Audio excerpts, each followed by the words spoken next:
All right, great. So welcome back, everybody. I hope you enjoyed that 1 minute of a break. We will be continuing with our next session. Let me just share my screen first.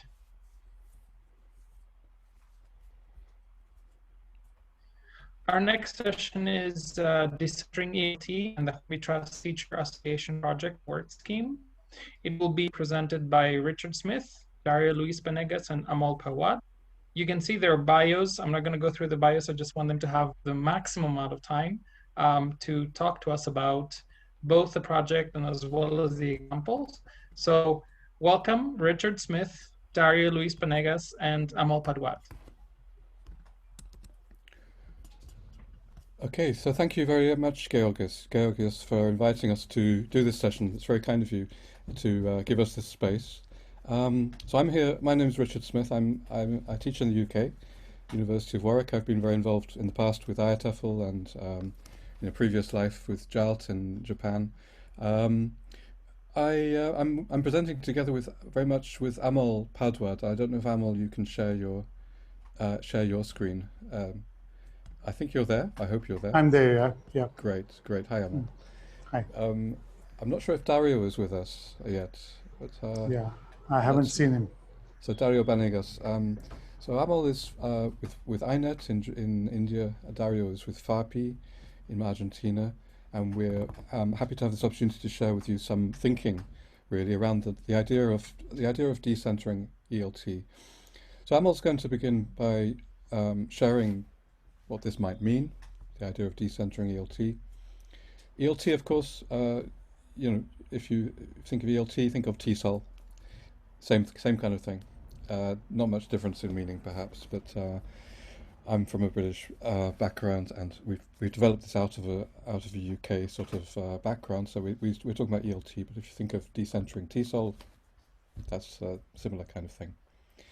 Well, and then Darío would share with you some examples of some projects, teacher association projects, which have maybe been reflecting this idea.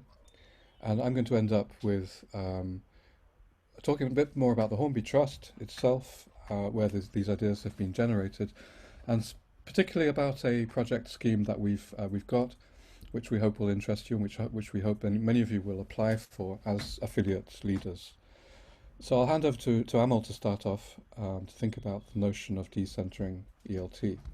I'm going to share in the chat a website address as Scott did, and you might like to look at that as you listen to Amol. Yeah, hello, good morning, good evening, depending on where you are. Let me quickly share my screen because I want to show you the Hornby Trust website. Can you see the screen? Yeah. Yeah. And I'm sharing the link as well. Yeah, and the link is in the chat box. Yeah. I will just read the opening paragraph of this brief note on decentering on the Hornby Trust website.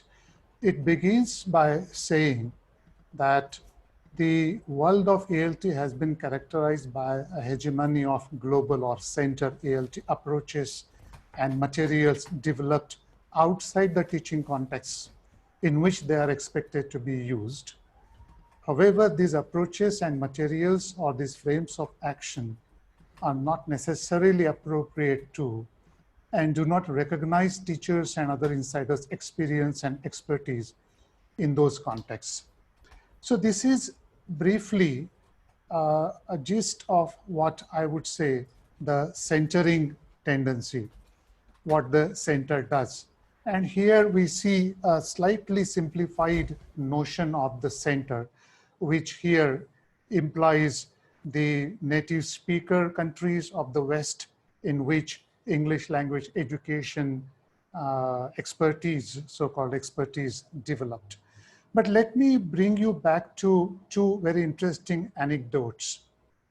I have been recently reviewing a book of case studies on various innovative experiments in the Indian context, higher education, English as a second language classrooms, where English was taught for a variety of purposes, primarily for academic needs. And all these case studies described various kinds of the history of ELT in India. And they commonly talked about a trajectory where the English language teaching began with grammar translation method, then moved over to the structural method, then went on to direct and then communicative language teaching. And now they claim it has arrived at the stage of social constructivism. The problematic part is this kind of trajectory, this kind of historical chronology of ELT methods has been essentially developed in the West, and probably it describes what happens in the West. But it is really, really not sure whether this applies to the history of ELT methods in other contexts as well. And I'm sure not certainly in India, because it is a very simplified presentation to say that in India also it began from grammar translation and went all the way to the social constructivism. Things are much more complex and different here. This is an example of how uncritically Western theories and approaches are adopted or imposed in other contexts. Another interesting personal experience I had was a few years ago at a leadership development workshop for teacher associations from the South Asian countries.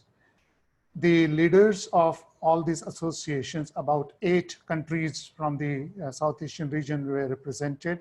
All the leaders came together for a training in leadership and organizational management for 2 days. And the trainers were experts from a Western country. I would name the agency, a very reputed agency which organized it, or the country from where the experts came. But in those 2 days, the experts trained us in marketing, promotional models, business models, and how organizations can be run as businesses.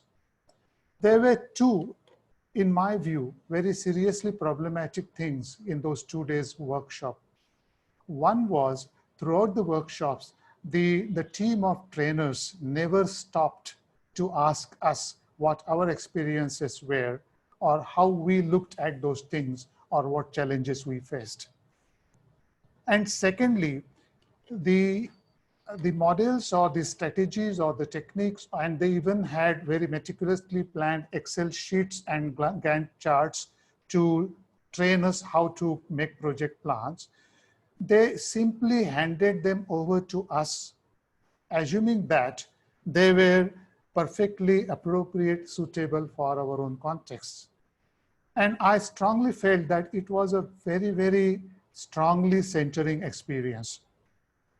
So this kind of approaches, this kind of orientation needs to be countered because there are several issues associated with it. And that's why if I take you back to the next paragraph on that Decentering note on the Hornby Trust website, it says that work needs to be put into empowering teachers to develop contextually appropriate thinking and action on methodology, on material design, curriculum development, teacher education, etc., in relation to the needs of their local context. So the word empowerment is quite critical here.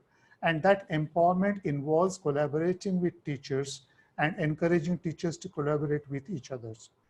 So later, when Richard comes back to the Hornby Trust Teacher Association project scheme, this is one way of trying to support or promote this kind of empowerment.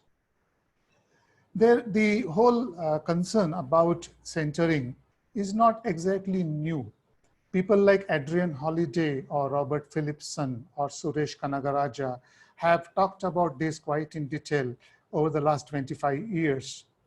However, one thing that has been downplayed in the discourse on centering is sometimes there seems to be a patronizing attitude showing that the recipient, the peripheral communities are passive and they are simply dominated by the hegemony of the West.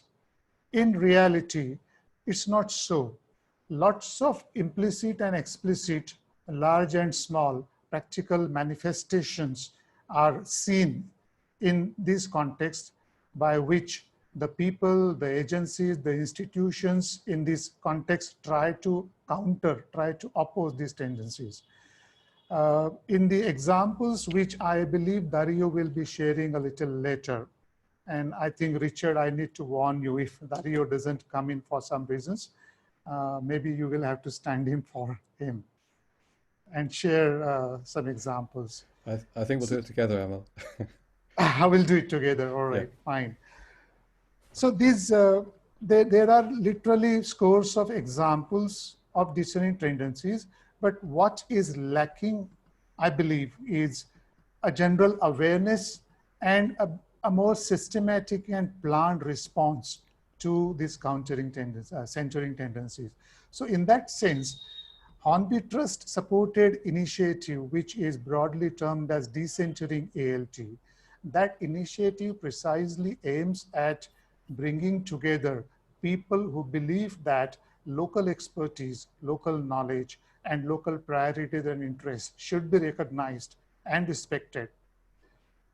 Bring together those people who believe that the problems of any kind are situated in the context, and there have to be context sensitive and context localized responses to them. And for all these kinds of people, this initiative will try to raise the awareness as well as undertake lots of activities in terms of empowerment.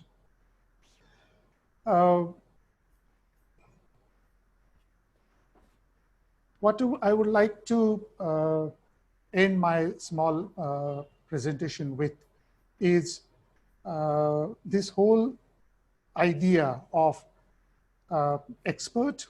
academic experts who are localized in certain centers around the world, and their claims for the sole possession of the valid knowledge. The claims that the knowledge developed or produced in particular parts of the world is valid and probably the only valid kind of knowledge, and which is automatically applicable all over the world. This kind of notion is an undercurrent in centering. One direct manifestation of that is native speaker teachers. But usually we find native speaker teachers being talked about a lot, but it's a whole community of native speaker teachers, trainers, native speaker curriculum developers, native speaker project managers, native speaker consultants, together who create a scene that the people who speak English as their native tongue automatically bring all kinds of understanding, knowledge, and expertise. Now, let me also conclude with a little bit of warning.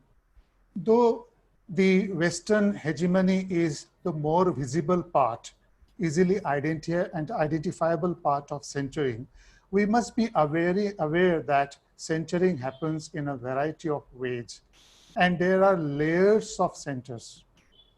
As Suresh Kanakaraja points out, there are peripheries within centers, and there are centers within peripheries. So the centering tendency is something which is problematic and that needs to be countered and responded to. And that tendency could be found not only between the West and the global South or East. It can be found within the context also, even within a teacher association. So a decentering initiative cannot survive or cannot thrive by addressing only one kind of centering and not another or other kinds. So we'll have to keep in mind that centering comes in many forms, and that's why decentering also has to be responded in multiple ways. With this, I think if Darío is not there, I will hand over to Richard, and feel free to bring me back whenever you find it necessary, Richard. Okay, thank you, Amol. Thanks very much. And there are several people sort of saying that what you're saying is very relevant to them, and mentioning names like Robert Philipson and Suresh Kanagaraja, and somebody was studying with Kachru, for example, very important theorists and figures, and you mentioned Adrian Holiday as well. And this is true. The idea is not new. We're not presenting this as something new, but we are trying to do something very practical about it. And I will explain who, you may be wondering, what is this Hornby Trust? But basically, people like Amol and Darío, who can't be with us, unfortunately, it seems. I've been looking for him among the names, but I can't find him. I've come across the names of people I know from the past, and nice to see you. But Darío isn't here. But basically, what we're trying to do is put some try to build something constructively, because the ideas have been around, but we still feel that there's a lot to be done in the area of decentering in the kind of way that Amol has talked about, and we've been identifying certain examples or cases very often in the practices of teacher associations, and that's why we're here today, basically sharing with you some of what we've discovered, but also wanting to encourage you as teacher association leaders to get involved and to maybe apply for some project funding which might fit with the kinds of ideas that Amol has been sharing. So what we do want to do now is perhaps share a few of the examples that we've come across. So I'm just going to share exactly the same website that Amol was sharing with you, which is the Hornby Trust's website, part of the Hornby Trust website. So as a main activity that we've been supporting over the last 2 or 3 years, the Decentering ELT has been quite important in our thinking. And one thing we have managed to do is identify a few cases, and there are some descriptions of these cases on the website. So Amol and I will just try to remember what these cases involve, just to give you some flavor of concrete activities that we've come across. And Argentina, of course, is where Darío is from. FARPI is the umbrella organization there. There are also many separate associations within Argentina. I think we may have somebody from PIBA or from FARPI with us today. So what I remember about this case study was doing something like Scott has been talking about, actually, so dynamically, about setting up a journal, a local journal, and that was a very interesting presentation from Scott just before about mentoring local teachers, mentoring people who may not have normally been involved in writing for a journal. So very much, all of these examples are of teacher associations, things that they've been doing. So that's what I remember about that case study. Please forgive us if we don't remember everything, and you can. We encourage you to go and look at these examples on the website for more information. So very much in the line of finding out what teachers are doing and encouraging teachers to share what they are doing. In this case, in a new journal. Is that what you remember from that, Amol, from that case? Yeah. Please join me in constructing these examples. Sure. Yeah. Just to give a very simple, basic, but very symbolic example.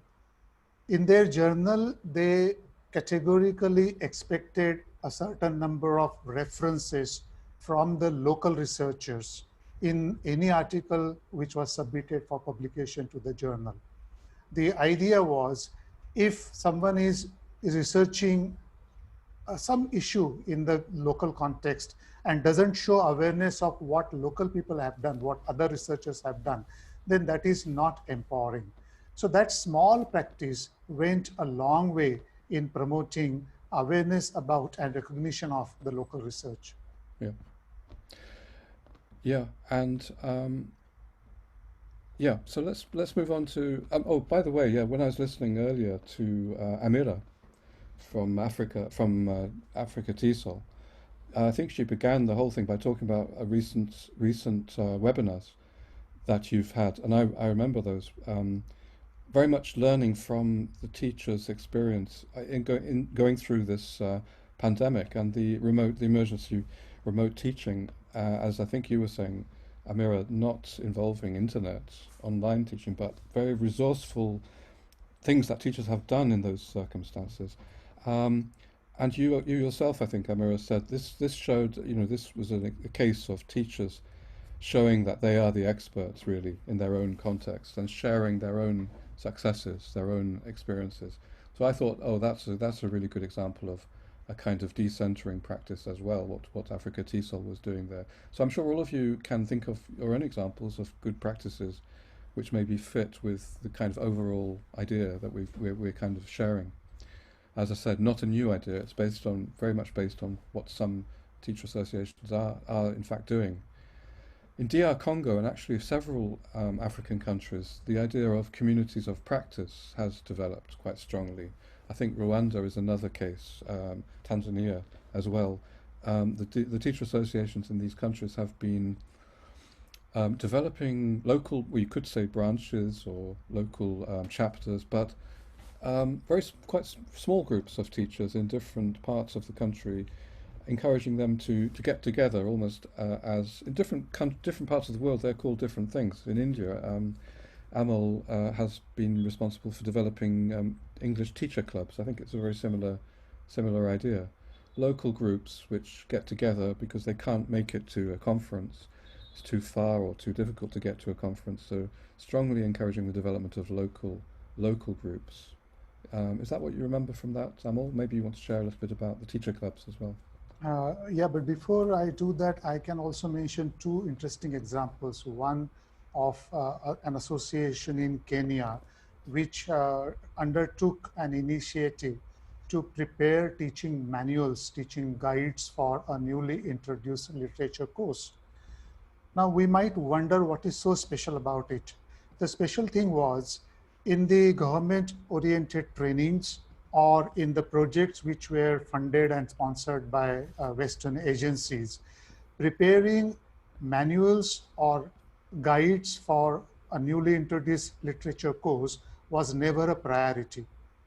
The project proposals never considered this worthy of funding or supporting, while for the local teachers, it was one of their high priorities, a very serious concern because they were faced with a very new syllabus and a new course.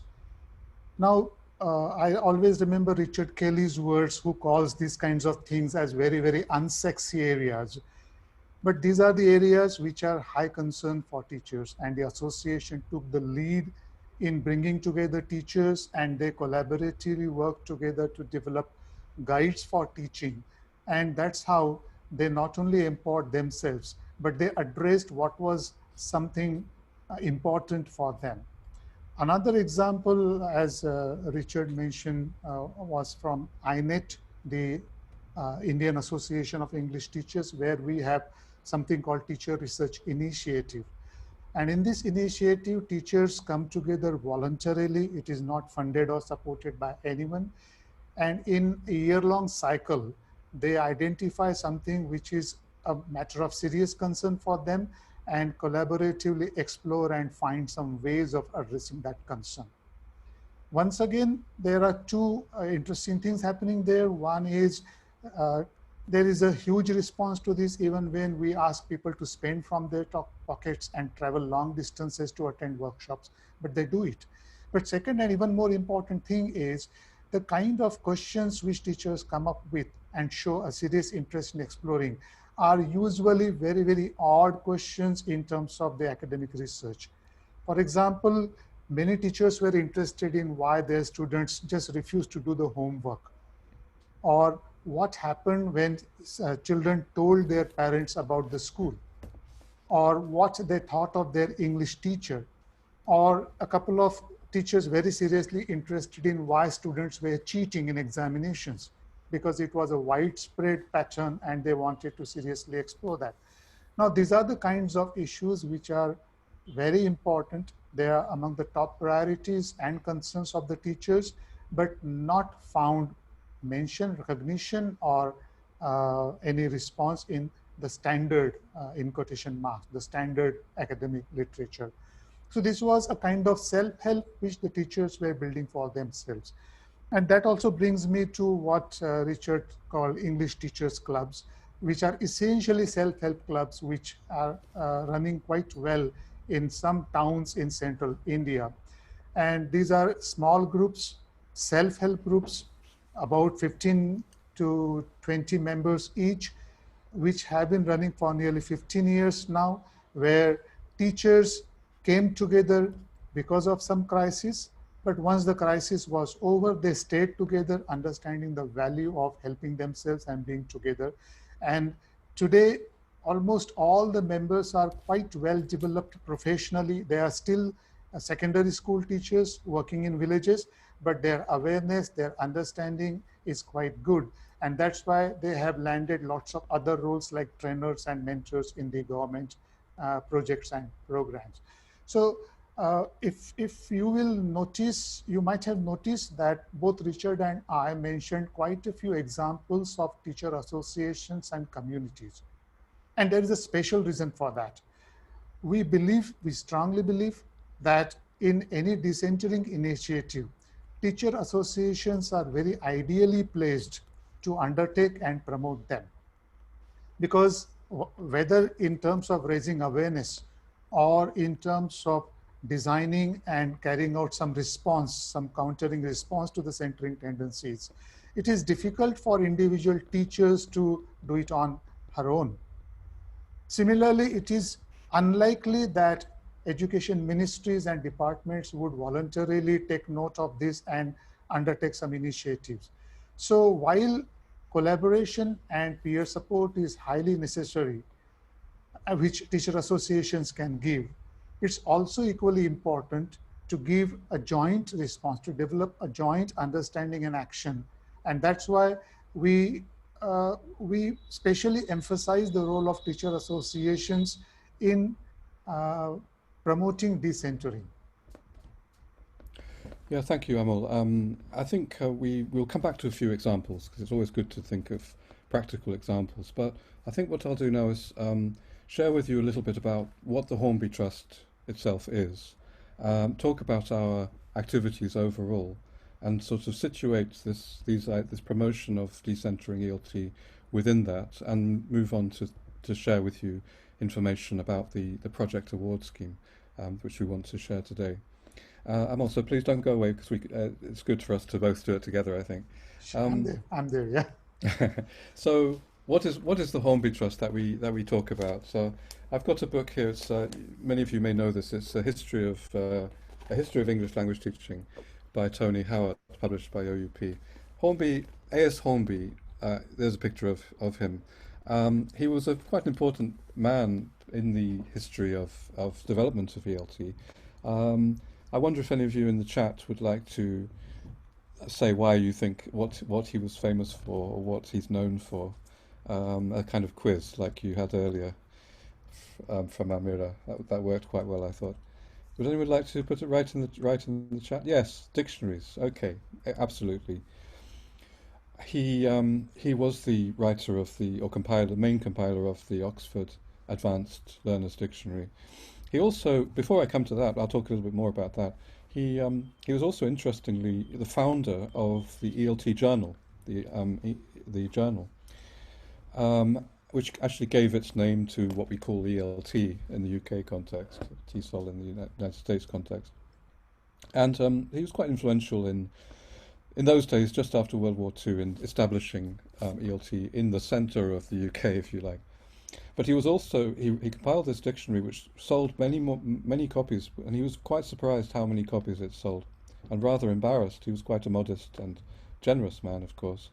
And he said himself that he hoped that some of the money that he got from the dictionary would go back to the places that it came from, and therefore he established a charitable trust where some of at least of the royalties go to various things. And let me just share with you some of the things that the Hornby Trust does.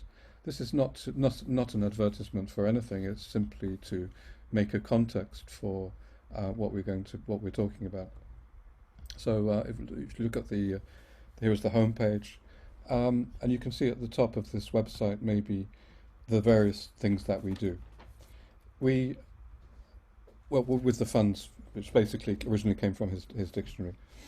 We offer scholarships to certain number of teachers every year, and in fact, Amol himself was a Hornby scholar to come and study for an MA. I think you were at Leeds, weren't you? Leeds University in the UK. Yeah.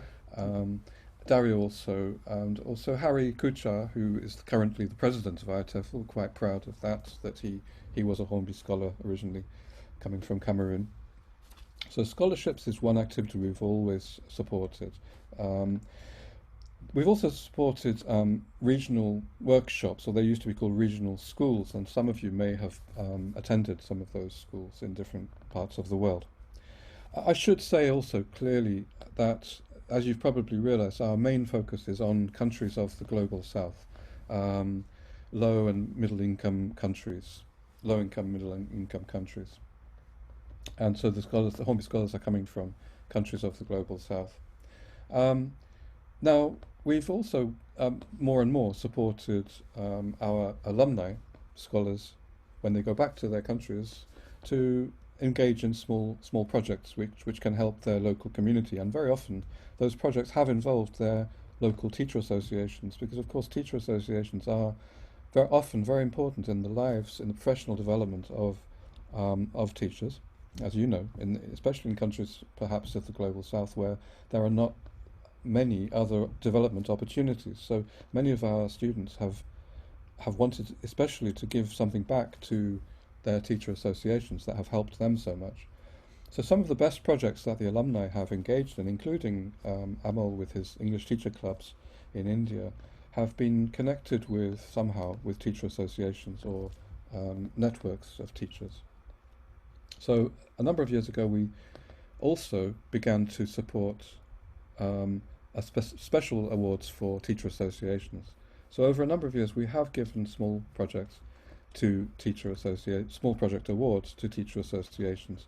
Around £2,000 for a project, that's about $2,500 for projects which we've given some examples already. It used to be 2 per year, and it used to be only for IATF associates, but we've broadened it, widened it. It became 4 per year. Let me just go to the page where the projects page.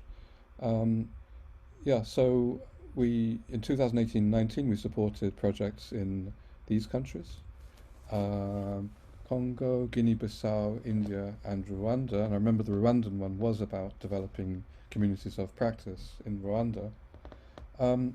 We've expanded the scheme because we feel this is a very good investment and it's a very worthwhile thing to be supporting. So last year we supported 12 teacher association projects, and we are going to be supporting a similar number, or maybe an increased number, with an application deadline of the 15th of September. So I'm going to be talking with you about that application and encouraging you to apply. But here are some of the examples. I think these are very recent examples.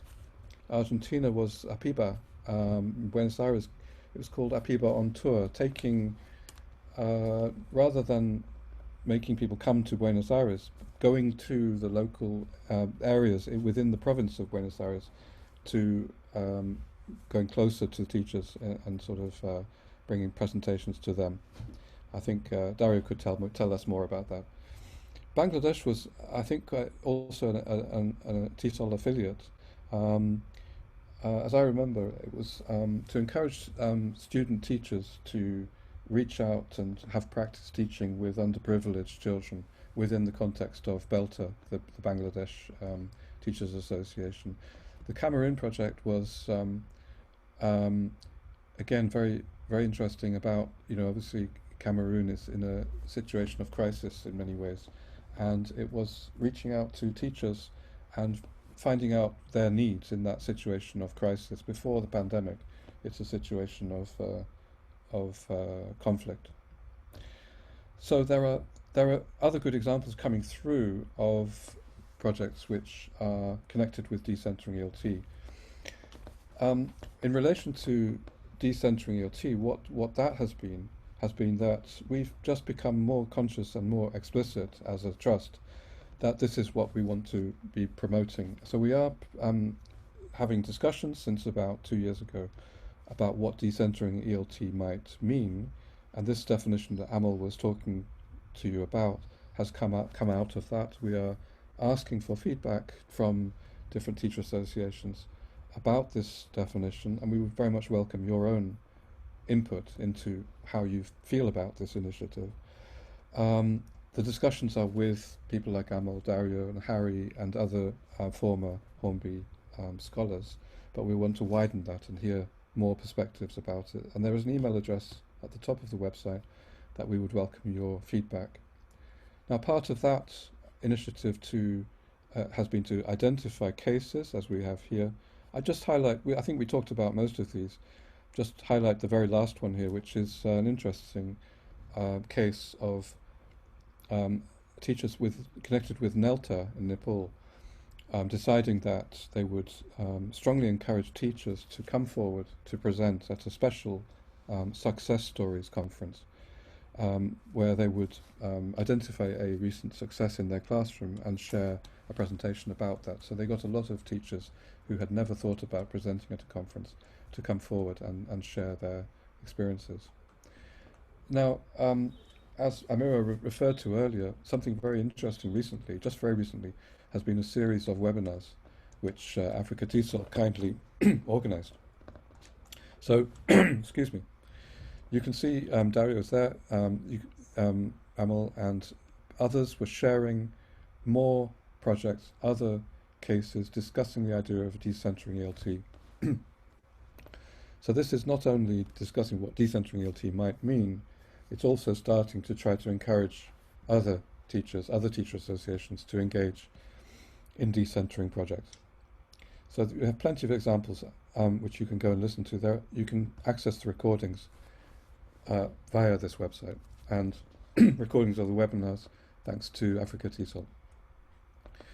So this brings me to the awards, which I'll go back to the projects page. On the projects page you have a call for proposals,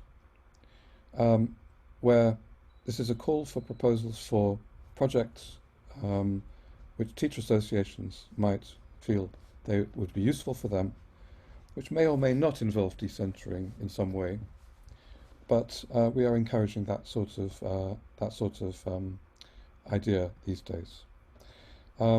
We also encourage strongly ideas that are responding to the current crisis, and would encourage you as teacher association leaders to propose projects which would be useful for your members, useful for your association.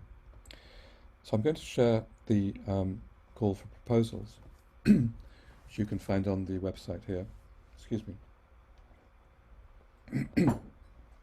So I won't talk for too long. I just want to show you this and encourage you to apply if you think it's going to be useful for you. I think one thing to point out mainly is the aims of the program, aims of the scholarship, of the project award scheme. So you can see the emphasis is on teachers in public education systems in low and middle income countries. To strengthen your existing teacher associations or other groups, but also we might want to support development of new teacher associations or new chapters even, or other kinds of group.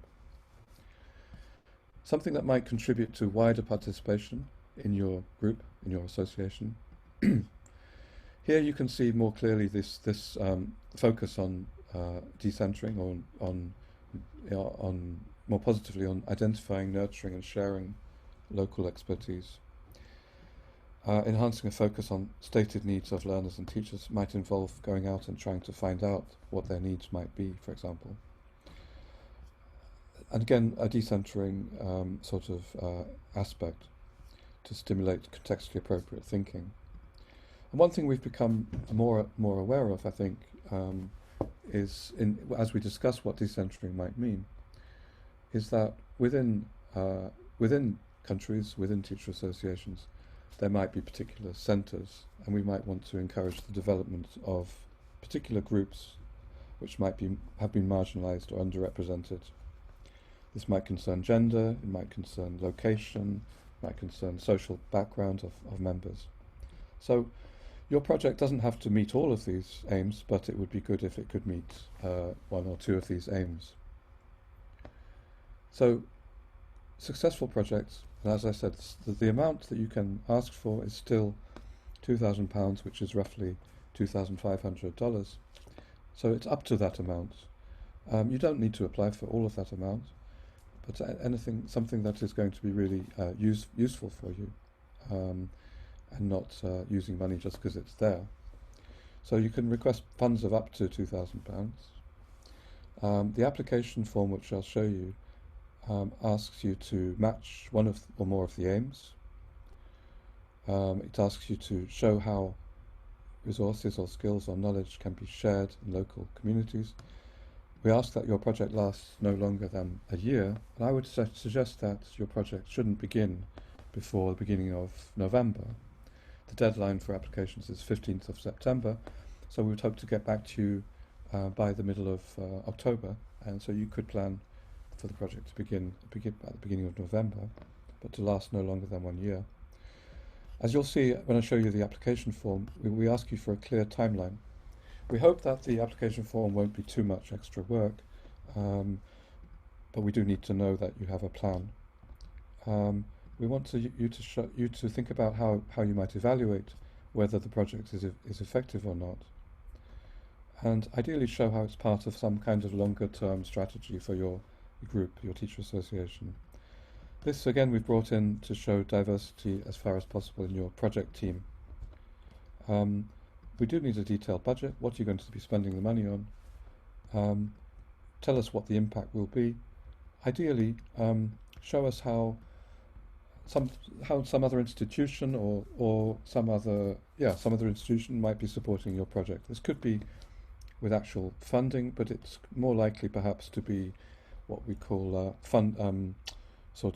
help in kind. In other words, they might be sharing meeting space. Well, I don't know about these days, but showing some kind of buy-in from another institution to your project would be a good thing. I'll just end. There's more on this call for proposals, but I would just end by highlighting we don't normally fund one-off conferences. We'd like to see something that is a bit sustainable. We don't really fund conference participation or commercial publications or fee payments, or we don't fund the whole project. In other words, we would like to see some kind of matching funding usually, and we don't fund purchases of equipment. So I'm just going to end up by stopping sharing that, but by sharing instead the project proposal form, which again you can find from the website, the same place on the website. So this is the project proposal form, and then we'll just ask if you have any questions. I think basically, what kind of project will it be? You don't have to write a lot about this.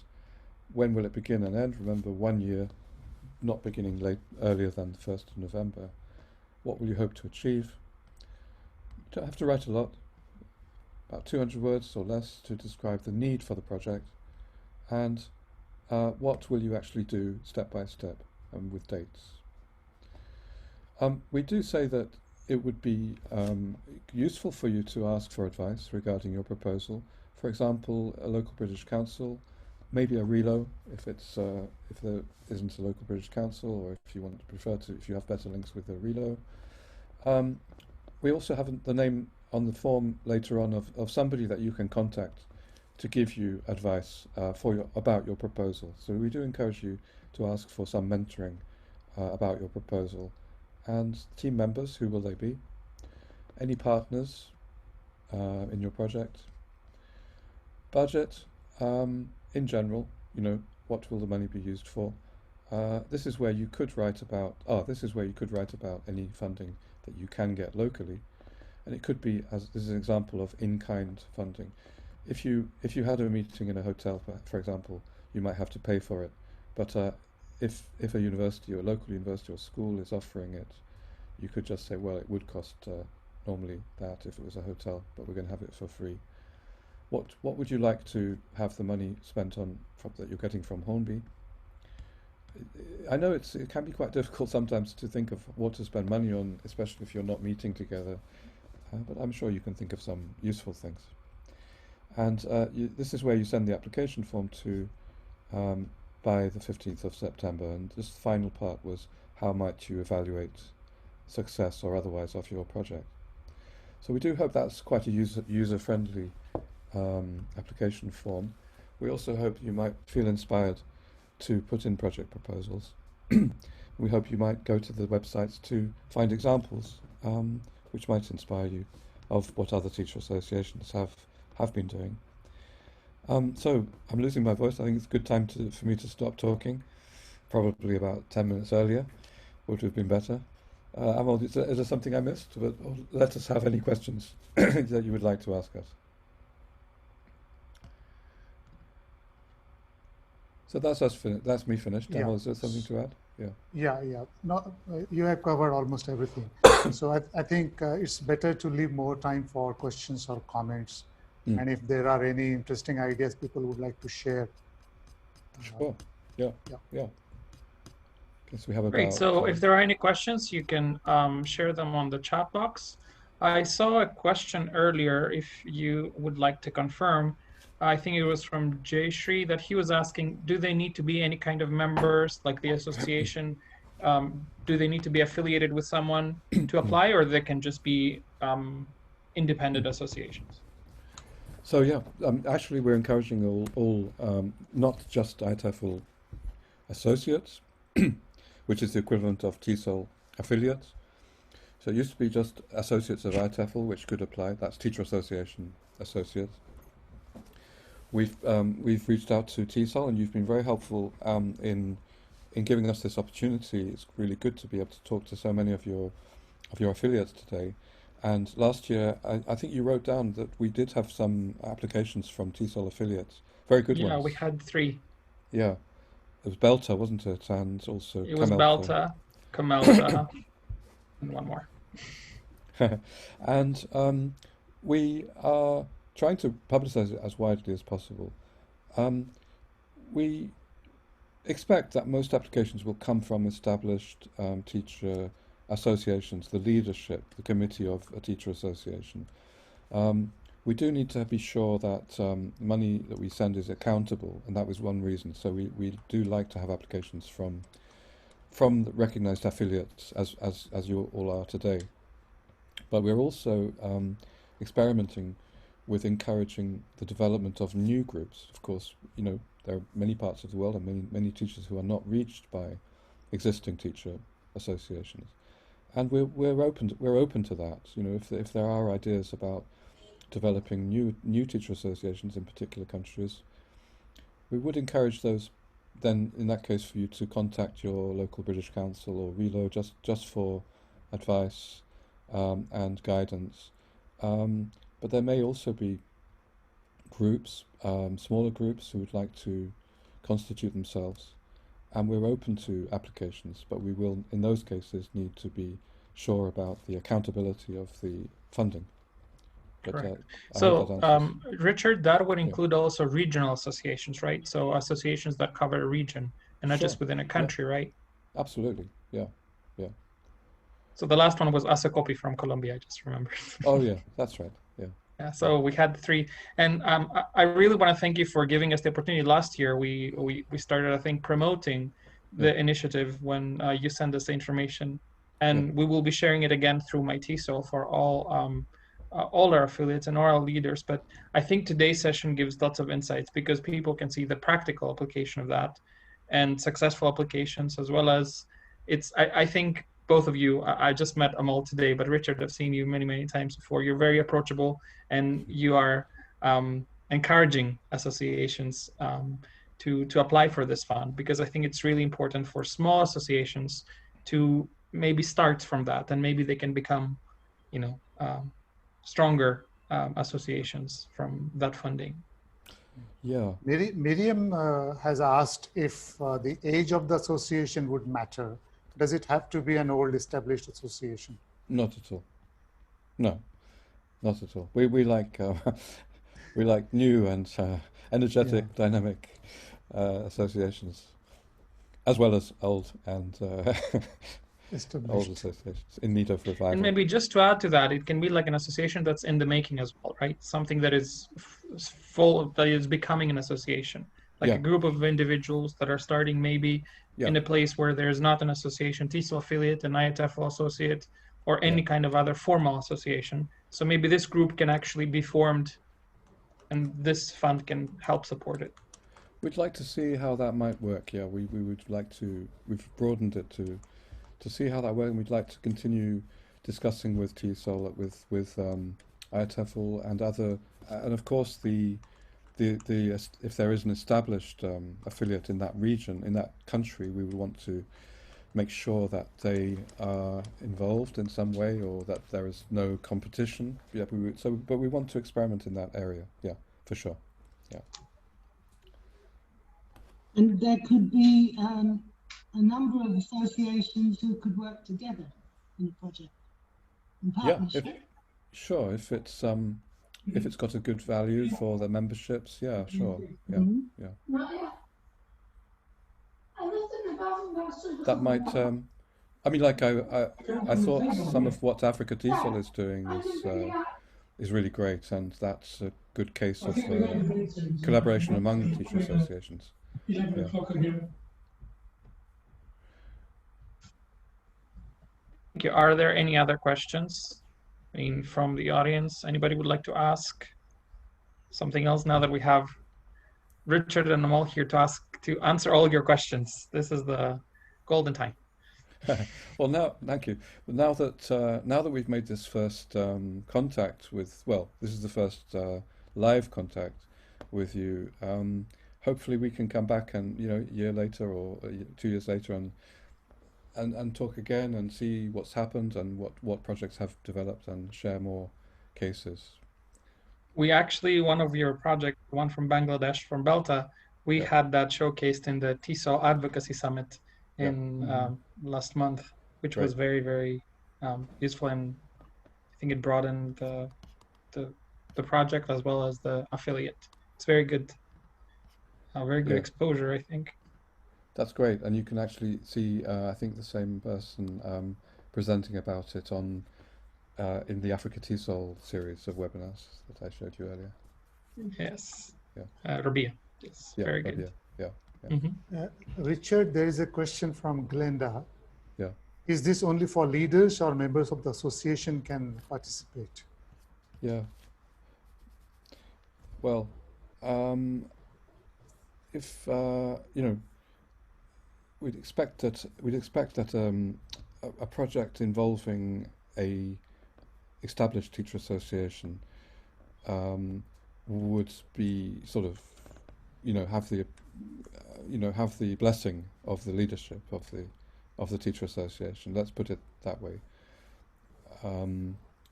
If the funding is coming through the teacher association, then that's how we would normally expect the funding to work. That the grant would be made to the teacher association for that group within the teacher association to do something. So I think you should liaise with the leadership of the teacher association in that case. But certainly a new initiative, could be supported. I'm thinking in the abstract because we haven't really had this experience. So again, it's something that we'd be open to, and we'd like to see. I can add. I can add something more concrete. Yeah. I earlier mentioned that centering may happen at multiple layers. Yeah. So even within an association, there could be a centering where leaders who have been in the leadership position for years have their own hegemony and don't allow other members to come up or subsequent leadership lines to build up. So that's why if you have looked at the evaluation criteria, there is an expectation that the team which applies for the project also in some way reflects that the association is quite open.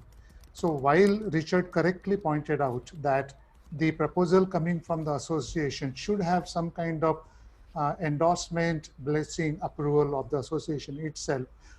Having said that, it will be really wonderful to see newer people in a more gender balanced way coming together to lead a project for that association. So that would definitely be a valuable initiative. Yes, I completely agree with you, Amol. Yeah.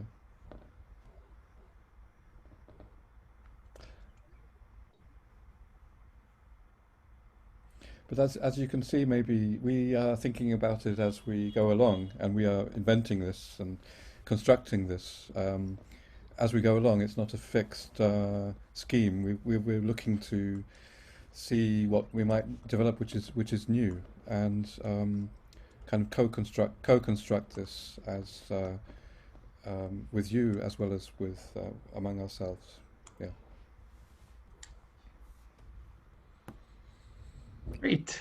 I think I just wanted to add to that accountability of funds, I think, is very important in those projects, as the funds are very, very, sacred, I should say. So this is what you need to have in mind, and they're awarded for a specific reason.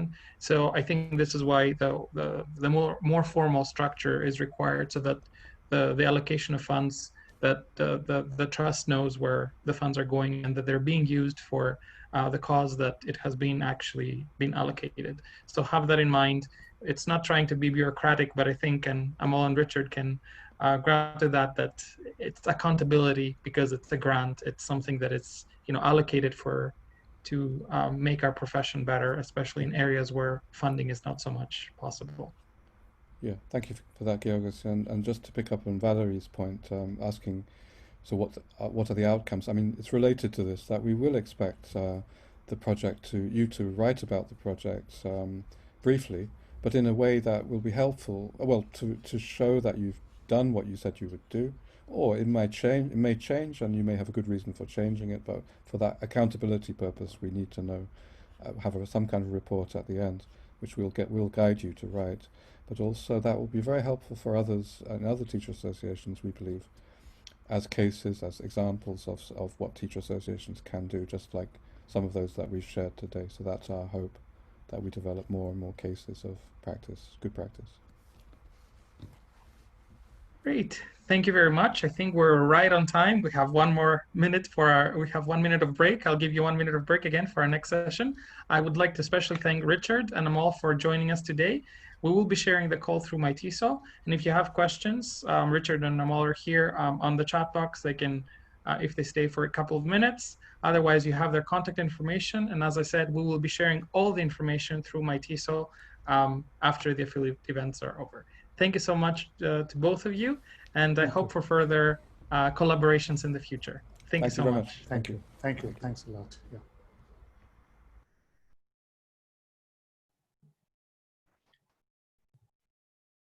Take a minute to stretch, and then get ready for Nile TESOL charades.